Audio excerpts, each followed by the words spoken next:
ਤੇ ਮਾਵਾਂ ਵਾਲਿਓ ਮਾਵਾਂ ਨਾਲ ਪਿਆਰ ਕਰੋ। ਜੋ ਕੁਛ ਮੰਗਣ ਉਸੇ ਵੇਲੇ ਦਿਓ, ਬਾਅਦ ਵਿੱਚ ਪਛਤਾਵਾ ਰਹਿੰਦਾ ਬੰਦੇ ਕੋਲ ਕੀ ਪਛਤਾਵਾ ਰਹਿੰਦਾ। ਤੇ ਕਾਸ਼ ਮੇਰੀ ਮਾਂ ਇਹ ਮੇਰੇ ਕੋਲੋਂ ਮੰਗਦੀ ਮੈਂ ਵੀ ਦਿੰਦਾ। ਤੇ ਜ਼ਿੰਦਗੀ 'ਚ ਇੱਕ ਹੋਰ ਪਛਤਾਵਾ ਰਹਿੰਦਾ ਕਿ ਮੇਰੀ ਮਾਂ ਨੇ ਜ਼ਿੰਦਗੀ 'ਚ ਇਹ ਮੇਰੇ ਕੋਲੋਂ ਮੰਗਿਆ ਸੀ ਤੇ ਮੈਂ ਨਹੀਂ ਦੇ ਸਕਿਆ। ਤੇ ਮਾਵਾਂ ਨਾਲ ਪਿਆਰ ਕਰੋ। ਕਿਸੇ ਕਿਆ ਖੂਬ ਲਿਖਿਆ ਹੈ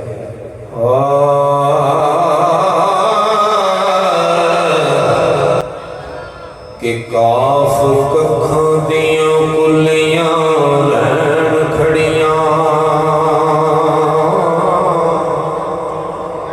चुने गच हवेलियां पैंदियां ने,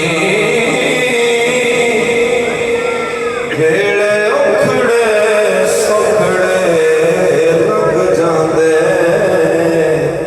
ते गल्लां याद मापियां दियां रहिंदियां।